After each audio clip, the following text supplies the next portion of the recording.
thanks to all. And thank you everyone for joining us wherever you are. We have 30 folks on board, 30 folks currently signed up and currently with us right now, and look forward to it. Just for publicity's feature, can everybody turn on your camera? If you have a camera function, we'll get a shot here. I'd kind of like to, everybody turn on. Come on, show your mug here. Yeah, quick, brush your hair, do whatever it is you need to do.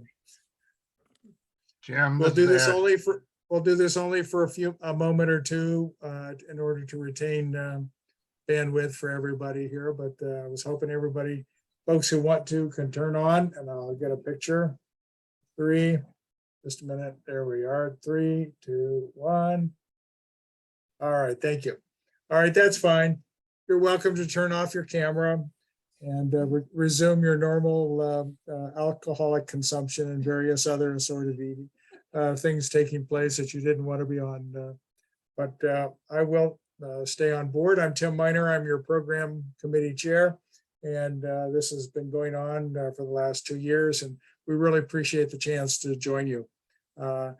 Our agenda is full, and we have some really important information. This is being recorded and will be put on social media links for you to access in the future, but it's really critical. We have just hit a milestone for 2022, and it is time to renew your events for the 2023 calendar year. And so we'll be talking a lot about that. We'll be talking about what are the special programs that are coming on board for us this next year for you to look towards. We also want to talk an awful lot about how to use this new ESR system.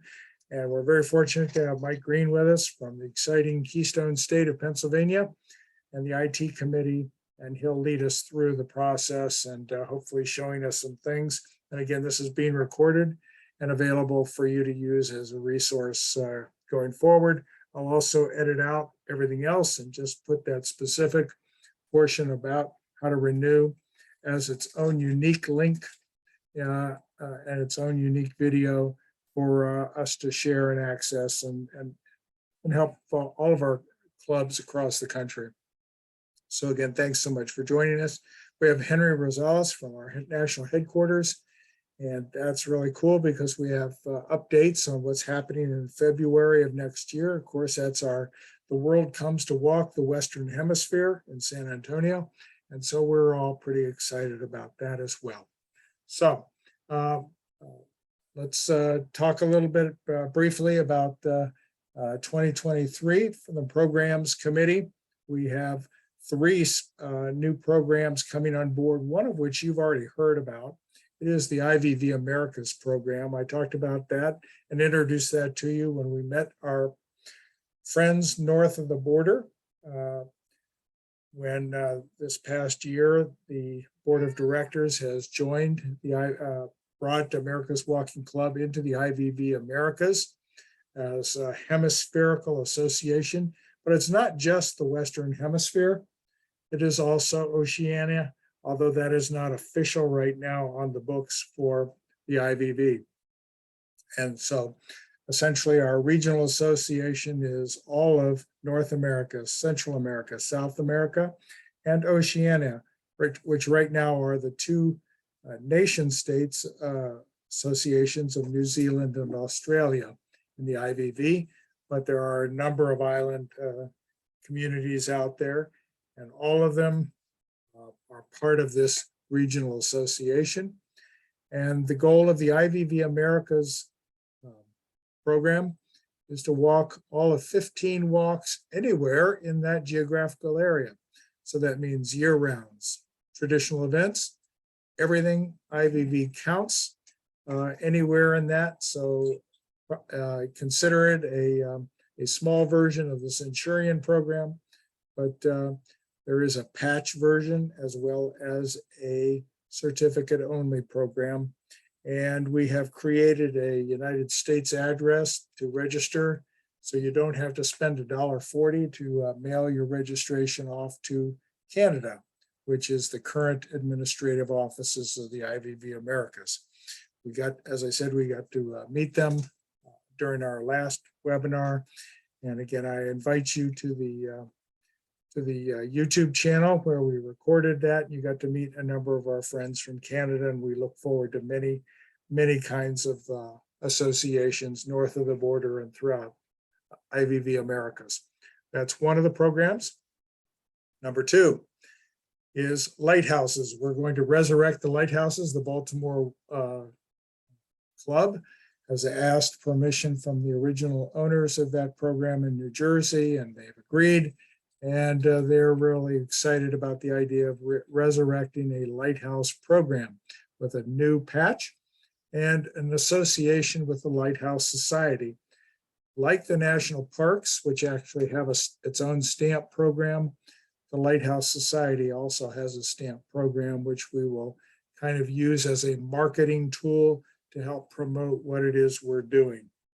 So that's our first find will be lighthouses. And going forward, because we are really going to try to share some of our special programs internationally, all of ours, especially with Canada, we're looking to no longer make these special programs in America's Walking Clubs only AVA stamp oriented. Any IVV stamp will count. And while the United States has the Lighthouse Society, our friends in Canada or anywhere in the world who want to participate can also collect lighthouses in their respective communities as well. So we're really trying to expand our programming and actually be a world leader in walking opportunities. So we look forward to our international friends joining us. By the way, you heard 2 meetings ago, and actually last meeting I brought it up again. The National Swim event is available for you on the OSB only.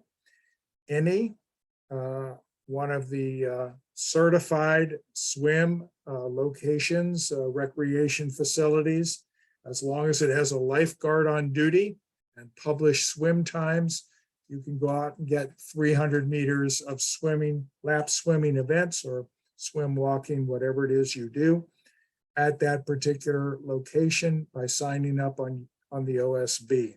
So that's a great opportunity as long as it doesn't duplicate the location of a club swim, IVV swim event in the United States. And any one of our international partners, this is open to members of the America's Walking Club. So we look forward to you participating in that. That is not one of the special programs. That is an event that is going to go on all year long, and we will be looking at renewing it for 2023 as we go forward. All right, so lighthouses is program 1. Program 2, out of our club in state of Delaware, our nation's first state, we have a program called Par for the Course as the running name right now. That means par courses, golf courses, playgrounds, opportunities for adult and youth play. Frisbee golf courses count as well. So we're looking for things. And by the way, if you happen to walk by a par course as part of it, we're going to look for you to do one of the par events. And the idea is to actually help you in terms of things like stretching. Many of these par courses have warm-ups and stretches, and stretching is really an important part of walking, and that's really why we're trying to do this, is to encourage you to really take this seriously as a physical fitness activity. I wear one of my favorite walking shirts, which says, "Walking isn't for wimps." And I hope you take that seriously too and warm up and use this as an important part of your fitness activity. That is, fitness is one of our important things. So those are the 2 new programs, plus the IVV Americas. The IVV Americas is, and the OSB is going to be handled like the Centurion. You sign up for any walk, it is automatically an IVV Americas a special event as well. So those are the programs. If you have questions, you're welcome to chime in. You You can also write your questions in the chat room function for our meeting. One quick question. Please go ahead, Mike. Are miniature golf courses considered appropriate? Well, it might as well. I mean, it's about putting around. So yes, I suppose that would count as well. I'm pretty sure we'll work on that, and I'll ask the club. I don't see. And then the other question is some other type of recreational facility, even a Planet Fitness. For the swim event? No, for the par for the course thing. No, this was an outdoor. The idea was that it's an outdoor activity. So okay, and it can't be like a tennis court or anything. It has to be nope. It's a course, something called a course. Something called a course, and so a mini course counts. Planet Fitness doesn't. Okay, very good. No, we're going to market to fitness activities in the future in another special program in the future. Right now, our goal is to create a family situation and to help you actually physically do stretching and see this as a physical fitness activity. And so having our families walk and exploring for playgrounds and doing some climbing and jumping on playgrounds is a fitness activity that augments what you're doing by walking. Par courses is part of that. Golf courses is certainly another kind of fitness activity that we have the opportunity to participate, even if we're not hitting balls and chasing them. That was the whole goal behind this, is to help us promote walking. You're going to see other things dealing with pole walking and pole trekking. We'll start to see continue to see articles and activities about that. In a future one of these webinars, we'll have experts in pole trekking and about the benefits of walking with sets of poles coming on and talking about that as a way to augment your walking fitness as you're participating in America's Walking Club. Our goal is to really emphasize fun, fitness, and friendship, and we're trying to help keep a healthy United States, and that's partly what's going on here, is helping to organize that. So I'll answer Robert's as I look over his question. Well, those are the two special programs that you need to be looking for on your as you modify your directions for next year. Please continue to those links and those descriptions are actually already on board. The IT committee has already put them there. Contact information is available for each of those programs. Please look to your trails and help incorporate those new ideas into your trail planning as well. Well, that's topic number one. I'm going to, Henry, I'm going to turn it over to you, sir. Do you want to have a short discussion about what's coming new and plans for the Texas Trail Roundup and the Olympiad, what's going on in February, so folks can be encouraged to make their travel plans down to the Great Southwest in February of next year? Sure. Sure, Jim, thank you. I can give an update where we're at. The committee met today. We had a really good meeting. It was rather long, about 2.5 hours. But so what's new? I mean, this is a week-long event. And so it kicks off on Sunday and wraps up on Sunday. And so again, we're combining the Olympiad with the Texas Trail Roundup, the IML. So we're bringing together the two international walking federations that we're a part of, the IVV and the IML. That makes up the whole week walk festival or global walk fest, as we're calling it. And so what's exciting, on Sunday, we're going to have an opening ceremony. And part of the intent on our end is to keep this going. It's not a one and done. So what happens afterwards, and how can we leverage partnerships, sponsorships, bring in more club members, even if it's local or regional or whatnot. And so on Sunday, we're adding a community walk at 10 o'clock. You might recognize it as a group walk, if you will. But Sunday, we're going to make a push on the marketing side to get the local and regional folks to come out and walk with us. And so we invite you all, if you're here Sunday already, to come walk at 10 o'clock, because we want them to walk with all of our members, so that you can share with them what we're about and what we do, and how exciting it is, and how long you've been walking and how beneficial it is. That's the intent. So we're having that walk on Sunday, so that's new. Then what followed by that, we'll have the parade of flags and the opening ceremony. So we want this to fall right on top of each other, so you have people there already that have come to the walk and stick around for the opening ceremony. And we're also inviting everyone to the opening ceremonies. It's going to be outdoors, but it's sort of it's a covered pavilion, so we should be okay for the opening ceremonies. And then that day we'll wrap up. And then on Monday, which is a holiday, that's when the Olympiad Village will open. And this is something a little bit different, we think. So this is going to be like an entertainment place. Every night, well, starting around 12 noon, 11 to 12, we're going to open up the village, and there'll be vendors selling merchandise, the food, beverages, all kinds of beverages, and entertainment. And so the idea is to have entertainment throughout the 4 or 5 hours, wrapping up each evening with sort of like a headliner, someone that's a little bit more up there on the entertainment. So for one night we might have country, another night we might have Tejano or conjunto, or mariachis, or just something different every night. That's the idea. And the Olympiad Village, like I said, will open around 11 or 12. We are inviting all the clubs to host a table if you want, for free. So this is going to be a space that's going to be open to the public. Pass holders will have a special entrance to go in a separate area, or there will be an area kind of reserved for pass holders. But we're inviting all of our clubs to host a table. There's no charge. Just got to have someone man the table and be there.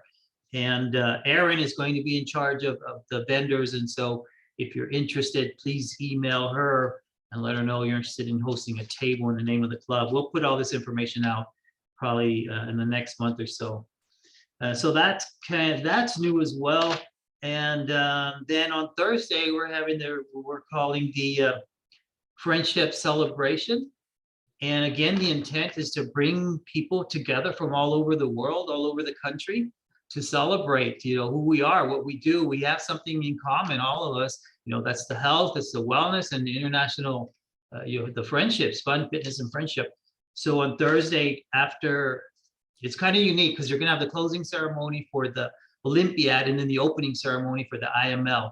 We're bringing those together at the same space, the same date, back to back. And then right after that, we're going to have this friendship celebration. There is a fee for it, but the cost is I think it's worth it. It's a very historical place, the venue.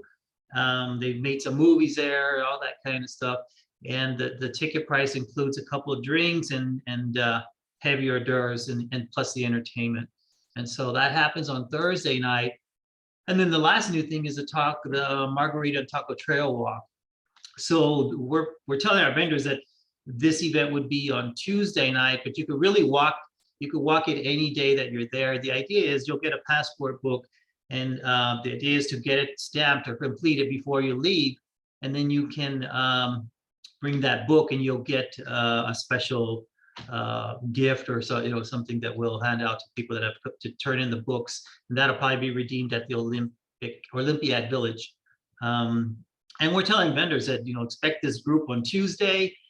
Part of the deal is you'll be offering samples or shots of something, or drinks, or just so that to give something out to our guests as they come by and stop at their place. And those places could include a restaurant or a lounge or a museum or a community center, and we're still piecing all this together. So that's kind of the new stuff. The rest is it's the walks and the swims and the bikes every day. We have a state-of-the-art swim venue, so if you like swimming, you're going to really enjoy the venue. It's not on site.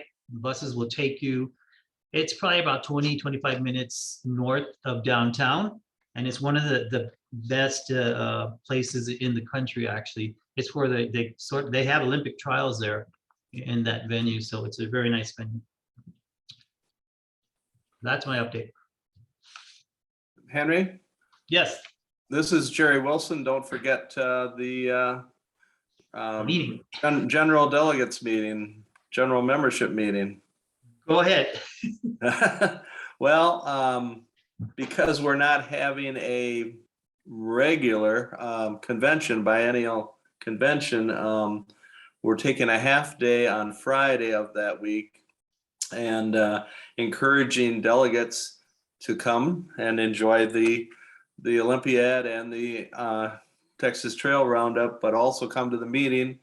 We'll have a half day in person, and we'll introduce topics and give people something to think about, and then get together online in June and vote on some of those items. So it's important to come to Texas in February. Thanks, Jared.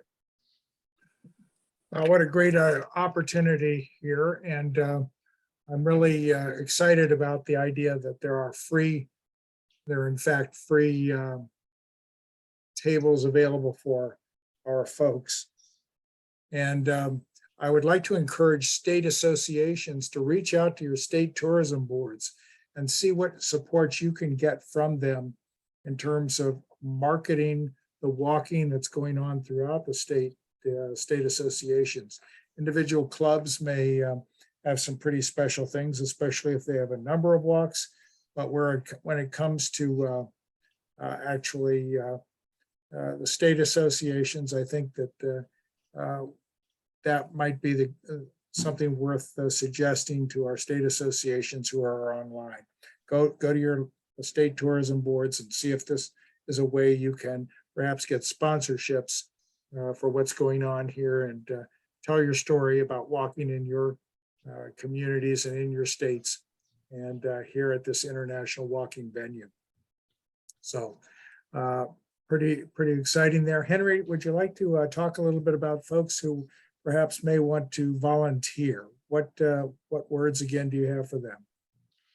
So sure, we're still, it's an ongoing thing. We're going to need a lot of support and volunteers, and some of the things that were thrown today. A club could post a checkpoint for a day or so, or an organization. And if you're interested, right now we're still trying to see who's interested, and we're putting together all the schedules. And so that link is on the Olympiad website, or you can go and put your name in and say that you're interested. And then Susan Pinecki will contact you, follow up with you on more information. Again, we need volunteers for checkpoints, for human directional signs, information, registration, the Olympiad Village, anything you can think of, we're going to need volunteers for. Very good. Thank you so very much. And of course, if you have questions, please put them in the chat. Otherwise, contact Henry directly at henry@ava.org, or anybody at our national headquarters to help you, or any member of the national committee that's taking care of that. But our headquarters is serving as a great focal point for the events taking place next February 2023. We turn to our important topic of how to renew our year-rounds and seasonal events. And I turn it over to our IT committee. Mike, you've got the microphone. I've shared the screen function sharing is available. You've got the microphone, sir. Okay. Let me see if I can.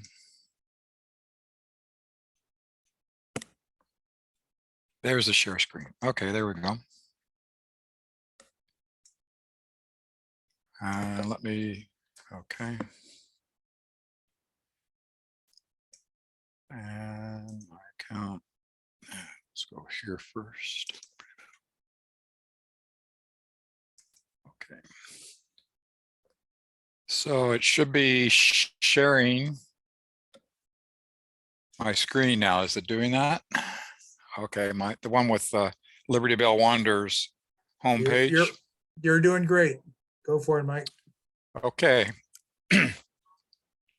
So as most of you know, we've enabled our renewals for 2023, and it was a bit delayed this year. That's because a lot of new software features had to be coded and tested, and we're continuing to find small bugs, but it's pretty solid otherwise. And what you see right now before you is the homepage of actually my local club in Pennsylvania. And I'm going to be using their events as guinea pigs to show you how things work. The first thing you'll notice that's new on your web page is a summary page, which kind of gives a count of what events are on this edit new page. And you'll see that in particular on the renewal line, there's 31 events here that need to be renewed.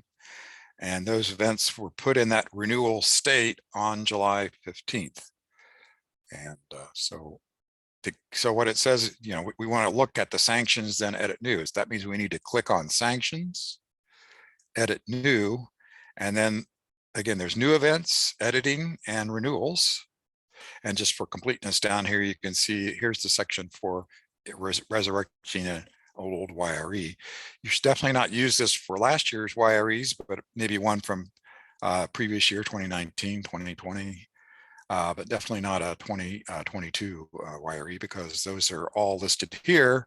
Any seasonal year-round that this club had in place has been copied. The information was copied on July 15th to what we call the buffer. So that's literally a different area where this information sits, and you can edit it and review it, and then or possibly decide not to renew it. So for example, if what I want to show quickly is maybe we didn't want to renew this particular event this year, we go to the review, and there's a do not renew button. I'm just going to click on that. I can change this. You can see now that I get both a do not renew magenta warning sign here, and if I go back to the list, this event will be marked as do not renew. And this information is also made available to the RD as an event that you're not going to renew. And we encourage clubs to either renew or mark them as do not renew to totally sort of clean out this entire system. And in fact, if we go back here and look at the homepage just real quick, you can see, we got one sanction that will not be renewed for 2023, and the number that are in the need to be requested for approval are now down to 30. So that's the way this table is sort of a way for you to get an overview of the status. And actually you see here, we got two events that I'm working on. They're in the new column, and they've got some errors, and I got to fix those, but they can sit there forever. No harm. That's the purpose of the edit of this buffer, is that you can be working on events. They're not complete. They're not ready to be approved, but who cares, right? Until you've submitted them, and you got to take a specific action to submit them. It's basically a request approval, and that will go into the waiting column until the RD and possibly the state association approves. So let's go again back to that edit new area. And the main thing I wanted to point out here was that if you're going to renew an event, it's very important actually to hit the edit first, because there are a few things, basic things that you should take care of, and even consider reviewing the entire event in a systematic way. And that's best done by hitting the edit. And what it'll take you immediately to is the stamps special program page, or tile as we like to say. And you'll notice, first of all, that IVV America is now there and automatically checked off, because every AVA event now qualifies for IVV Americas, just like for A to Z and other programs that are automatic, like the states and that. And if you decide there's a lighthouse on this, or you're passing a par for the course qualifier, then you can click that off. Most importantly, you should confirm that this is your initial stamp request. You could request 2 stamps. In fact, if you decided you were going to use cut and paste stamps, you could say no stamps. And then you should also verify that the text that you have here is what you want. This is the text from the previous year that's been brought in, but maybe I want to try that. If I bring this in here and I do a show stamp image, looky there, that's too long, right? So I don't want to use that. I want to use something a little bit smaller. And now if I do a show stamp image, it will show, right? And let's say, okay, well, I really want to get back to what I had before. And I forgot what it was. Well, is there a way to recover? And the answer is yes. I can, first of all, what I'm going to do is go ahead and save that to show you can totally recover from this. And so that stamp image is there.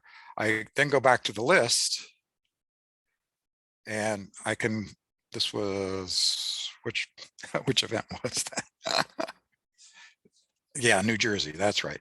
I can go back and reload the 2022 event. So if I do a reload, it confirms, yes, I'm gonna do that. And I confirm. And now if I go here and look at the Appalachian Trail, New Jersey, it will have that stamp, that original stamp image that was imported. So I've imported the old data back in place. So that's one of the purposes of reload. The other purpose of reload is that I decide that I want to change, I made a change here, for example, in the description or something, and I say, gee, I really wish that was in the 2022 event. Well, what I should do is actually change the 2022 event, save and publish that information, and then use that reload button to bring that information into the 2023 renewal. And so there's a few steps there involved, but it allows you to, oh yeah, I do want the 2023 event to be different, or I want it to be the same. The other information that we want to so what I propose to do is click through all the tiles and point out things that you might want to take advantage of. So that one of the new features here is the ability to say there's going to be a special fee involved. And the idea is you just knock the type of special fee.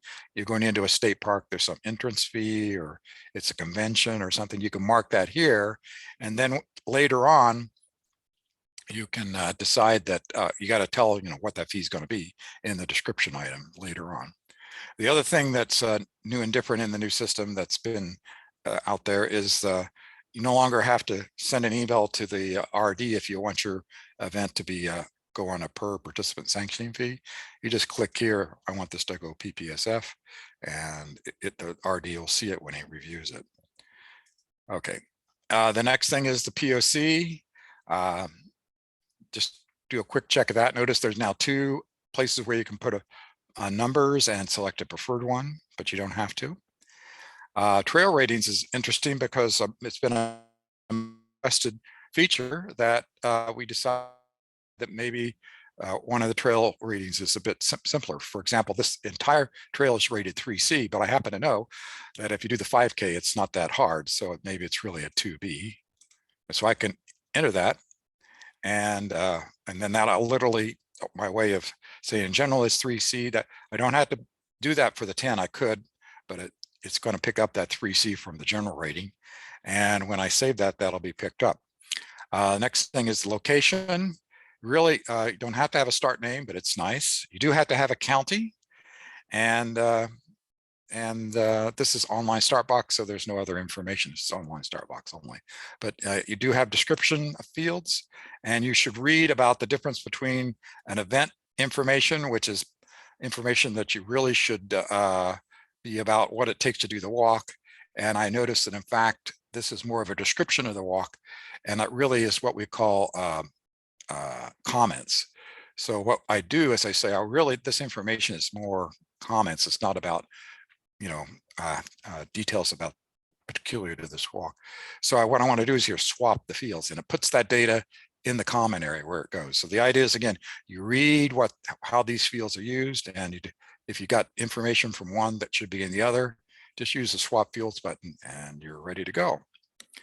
Okay, also on the location, I can't do it because it's online start box, but you should definitely want to drag the pin here, even for an online start box event. I can tell just by looking at this that this event has in fact based on Stroudsburg, Pennsylvania, but I know this event actually starts at a different location. And that's because the reason it's at Strasburg, Pennsylvania is because it was originally sanctioned on our old system, which only just took the city and state and pulled out a geolocation, latitude and longitude, and that's what it used. But now you can literally drag this pin, and all pins should point at where the event start point is. And I happen to know that this particular event, I got to back it out. This actually starts down here by the river. And I got to back it out until I get it there. It's about in there somewhere. And you can put this in satellite mode. That helps you sometimes see where you need to put things. And you keep dragging this event. Okay. Probably. Yes. What door's open? Oh. Yeah, right, I went to the ice and forgot about it. So my wife is making a little noise in the background there, but ignore that person in the background. So I got to pull this back up. Yeah, it's right in here. It's about where that start point is. It's right about there. And so I put that exactly where the start point is, and just leave it and it'll be picked up, and it'll use these directions. So that's very important, that even if for a physical start box, if it's even remotely located from your start point, the map pin should show the starting point. The details about the event location for a physical start box, yes, that should be how to get to the physical start box if it's remote. The most extreme example of this was that we have an event in that does the Grand Canyon, but the actual physical start box for that event is in Flagstaff, Arizona. And in the old system, the pin was in Flagstaff, Arizona, and you couldn't tell that we had actually a good walking event in the Grand Canyon area because the start box was in Flagstaff. So here they should put the pin at the start point in near the Grand Canyon and have directions and other information how to get to the physical start box. But the pins are for event location. End of thing. And so the other thing, of course, is here, and oh, that's the other thing. This is an online start box event, and the default, even if you had a stamp last year, is no stamp. So that's important. If you want a stamp, which you are entitled to one stamp, no charge for that first stamp, even for an online start box only event, you get one stamp, but you got to request it. And this is where you should do that, is right here. And again, set your special programs as appropriate. And when you're done, or you can put in more than one. If you do more than one, 2 stamps, that's fine. You're going to pay the $5 for the extra stamp. But first stamp is always free. And when I'm done, save review. And you'll notice you actually can see things that you've touched. The little yellow change bars indicate things that you've touched right here. And they're the yellow change bars. And so now you can choose to renew it, and that's right here. I'm going to do that. I'm going to request review. So you see this indication, the approval has been requested. I can actually reverse that decision up until the RD approves it, in this case, the State Association. And for those RDs in the audience, I guess I'm going to do a real quick show and tell of what that looks like to you, because it's a bit different from the way you approve non-renewed events. So I actually have an RD account here set up so I can quickly go see it. So there, an RD would see that he has actually a number that are setting in renewal right now. People have renewed. Maybe I'm just going to show the State Association because I know I don't have any in there. That way it's a little bit clearer. So I'm going to go to the Keystone State, since that's what it's right. I'm going to show it. So notice I click immediately, it says pending approval, but that's not our renewed events. Here is the renewed events. Okay. And in fact, you see here, I've chosen not, and notice this is where he sees events that are not going to be renewed in this case, the Howard event. But here is an event that's being requested for renewal, and the RD just clicks on review, and then he can approve it. And if he does that, it goes to the next event. And he can see what's changed. from the previous sanction. That's all available to the RD. So again, if I go back to the club account, which I'll do quickly.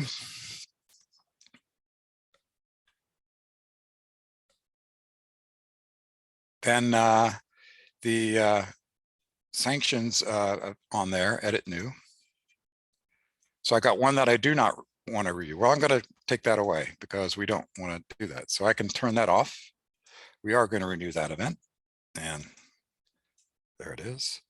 And up until when the RD approves it, I could decide, oh, geez, I want to work on this. Well, you can do one of two things. You can actually start editing. You're allowed to do that.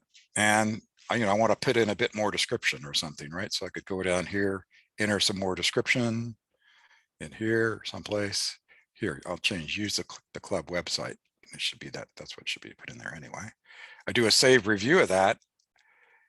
And notice if I go back to the list, it's no longer in the approval. So I got to request approval again to the RD. And that, again, that all works until the RD approves it. As soon as the RD approves the event, or in this case, the state and the RD, then it remains on this list. But as soon as this event gets approved, notice it shows one stamp being requested. As soon as it gets approved, it will go on the sanctions, and there will be a 2023 heading down here. I think, yeah, they'll probably be shown at the bottom. I don't know for sure. I've never seen an approved event, but yeah, if it's been approved, it's going to show up as 2023 seasonal event or year round, depending on the event type. And that'll be in that. And then after it's approved, you're again allowed to work on it with the edit, but it's going to be the way you would work on a 2022 event. You're just going to have to work. And then again, now you're not going to be able to quickly pull 2022 changes into 2023. Let's see. I'm sorry, the question was, my dear?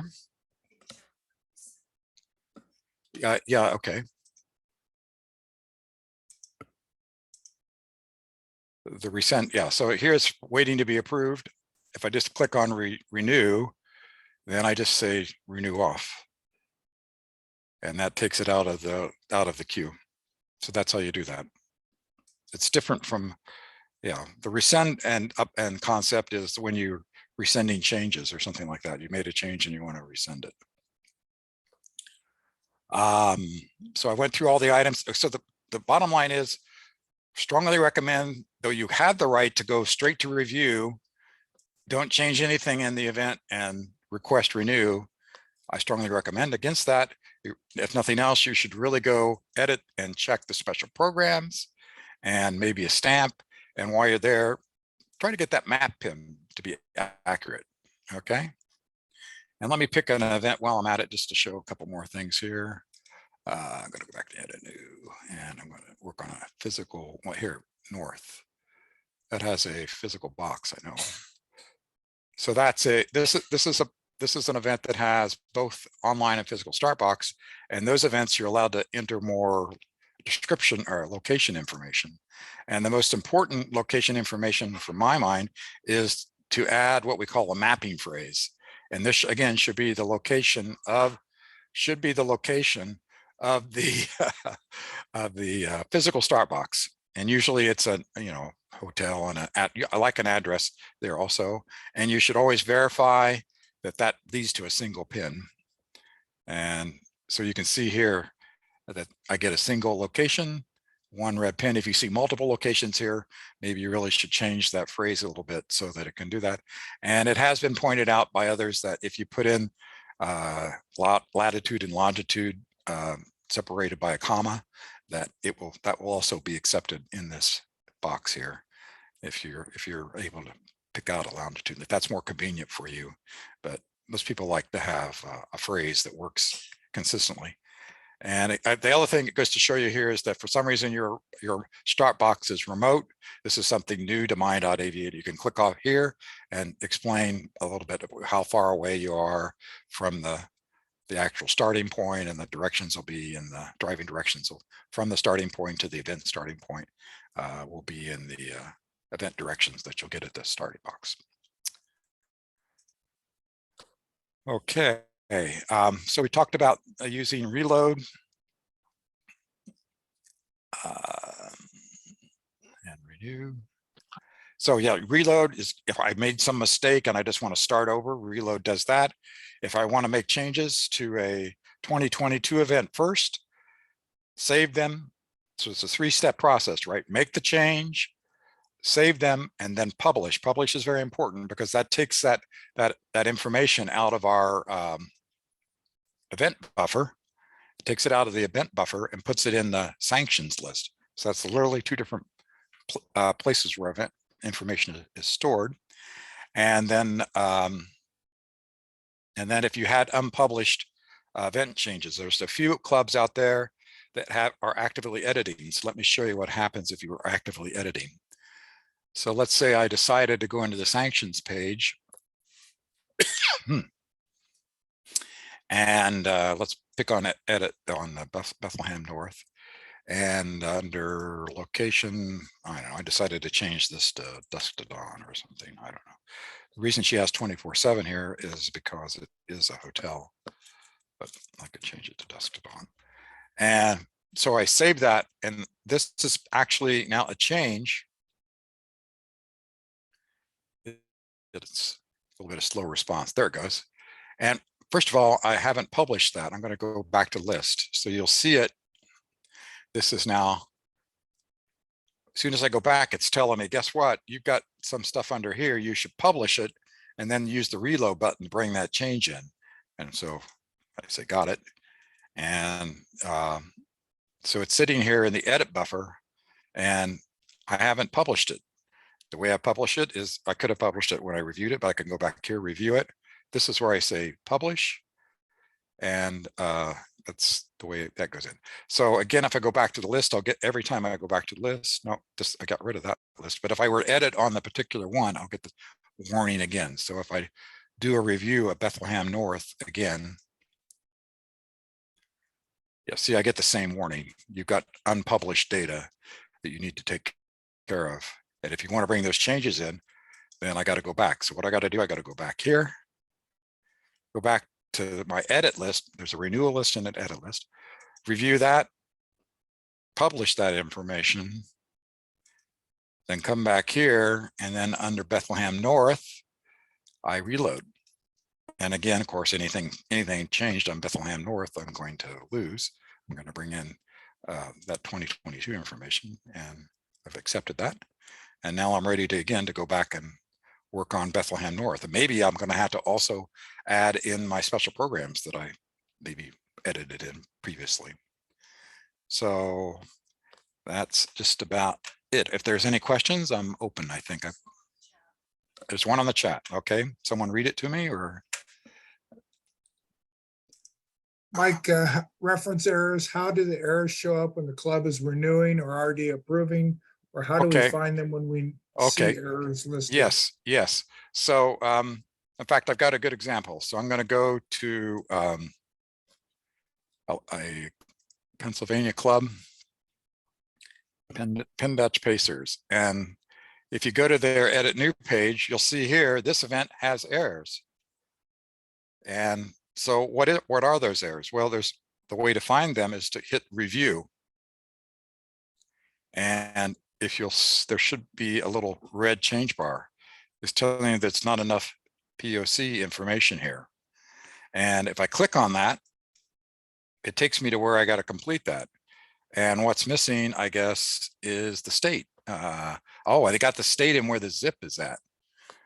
So how did they do that? I don't know, but that's what's happened. And Pennsylvania, and I don't even know if a zip is required. Let's see. Save review. Nope. They want to, it requires a zip also, and I don't know what the Lancaster zip is at the moment. So, but yeah, for a PO box, maybe 2 different. So that's where you would have to put in a zip to fix that. And until you fix that error, you will not be able to renew that event. And there's a few fields like that. You've got to have a county. You've got to have all of your amenities checked off, restrooms and distances set. and of course, the standard information about the dates and the start times when the start box is available. So does that answer the question? And the question is, well, should they fix the 2022? Maybe they should, right? Yep. And in fact, if they were to edit that event, so let's go back to the list. So that's the EFRATA event, right? So if I go back here to sanctions and I edit this event, it'll show me, it probably will, and I do a save review. Oh, it wasn't so picky. But he's gotten picky on the, interesting. But his POC, so he's not checking that as well on this as he is on the other thing. That's good. He's not being so picky, but when we renew things, we're trying to make things better. So he's not really marking that as an error on the 2022 event, but it is for 2023. We're trying to get the data cleaned up there a little bit. And so that's been marked as an error for 2023. Learned something on that. I didn't know that was what he had done there. So here I could just say, well, I really don't want to change this 2022 event. I'm just going to rescind my edit and I'll get it off the list. But in principle, you should fix it. So since I can't fix this right now, I'd have to find out what the PO box. Actually, maybe they're using the same one for a couple of these others. Let's take a look here. Maybe we can make it determine what that is. Let's go here. Edit. Yeah, they're using the same PO box. So here we can use that. Just copy that. 17604. I'm not gonna change anything. I'm just gonna go return here. I'm going to go into edit new, and I'm going to edit.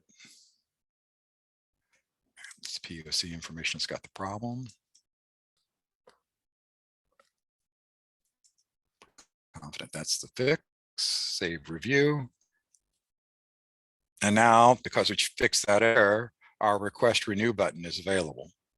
But I won't do that. The club's going to do that themselves. But I fixed that error for the club. So that's the general approach to anyone that there are a number of clubs that do have errors in their renew list, and that's what you do for. You fix those for that event.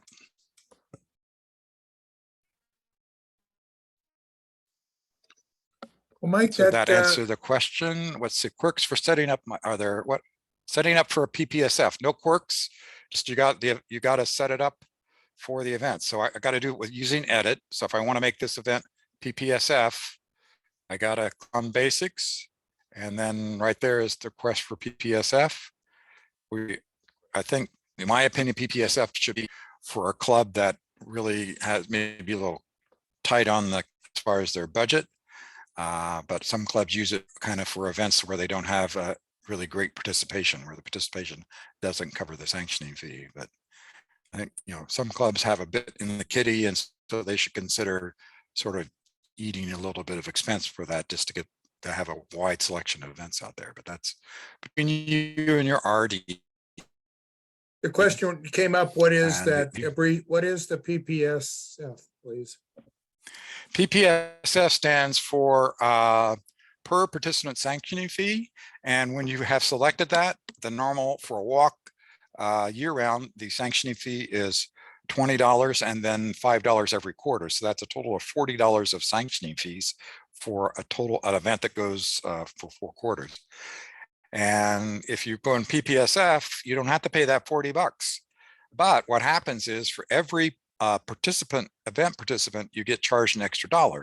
So instead of $1.25 of your $3 walk fee going to the AVA, $2.25 go to the AVA, and that also includes even free walkers. The charge is at $1 per participant, and if you have a bunch of free walkers, the club's going to get charged $1 for that also. That's some people consider that a bit of a problem, but that's the rules. And the PPSF, there's a break point where PPSF is not profitable. Get a lot of unexpected participants, and all of a sudden The AVA is, if you wish, making more money than you might have expected, and the club is not, since the club under PPSF is only making 75 cents per walker. But once you've selected it for the year, I think the general policy is that that's it. You know, you get it. That's the way it is for the rest of the year. You can't say, oh, all of a sudden I've gotten PPSF, because it's just an accounting nightmare to reverse all that and then reverse the charges and everything else. So PPSF, select it once, it's there for the year. You get to select it every year. I don't think it's necessarily inherited. And so if you've got a PPSF from last year, it may or may not be inherited. So you should check if that event wants to be PPS next year. You really should check on the basics tile that is checked off. So did we cover enough for PPSF? That sounds great, Mike. Our hour is coming to an end here, so really appreciate anything. Yep. That's Okay. great. Bill, I will stop my sharing and let you Very finish good. it off. excellent. Carl, you had a quick question, sir? Yeah, one thing that I have encountered, Mike, is that when you're entering the description for a renewal, the description is 600 characters.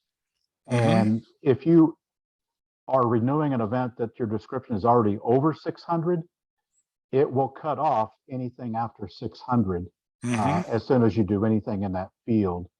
If it happens to be a case where you didn't have any comments, if you immediately switch the two fields, because comments holds more, then you'll save all your text and not have to go hunt it down. Okay. Very good. Yeah. But as soon as you try to edit or copy anything in description, anything over 600 will be cut out. Oh, excellent point. Excellent point. Very good. All right, thank you. Henry, a question for you, sir. In terms of what are the activities for the convention portion of February? Is there going to be voting, and can online voting take place in lieu of in-person voting for February? Right, thanks. Before I answer that, because it's probably Jerry more, but I wanted to say something about the PPSF, because I don't want it to come across like sometimes the messaging doesn't come out right, that wasn't created so AVA could make more money. The whole intent with PPSF was it's another avenue that clubs could use, another way that they could sanction, and the intent was that you would use it for new events or events that were remote or places where you don't know how many people might actually show up, but it's typically for new events where you're like, I've never done this before, so I might have 1, I might have 10, I might have 20, but it's another way for clubs to sanction new events or events that are remote. That's how that whole policy came about several years ago, but it had nothing to do with AVA trying to make more money from clubs. But to your question, Tim, the agenda is still being worked on for the general membership meeting. The voting, as far as I know there's probably going to be voting for or we'll host the next convention, but I don't believe at this time that I think that the discussions are going that the voting for officers is going to be done remotely 6 months down the road. And I invite Jerry if you'd like to add anything to that. Yes, the plan right now is to introduce the candidates and also introduce the two finalists for hosting the 2025 convention, and not vote in February, but introduce the information, have them share a presentation, and when they do the online presentation in June, that's when the voting would be. Much the way we did a couple years ago. I think it was a bylaws change or something. All right, very good.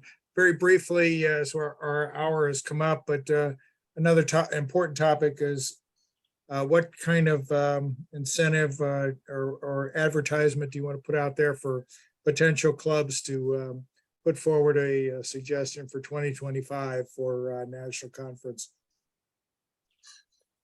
And any club in good standing, whether that be a local club, a group of local clubs, or a state club, can request the application materials from Henry or from myself, and we'll send those out to them. We've been in the checkpoint and we've been in the TAW about this.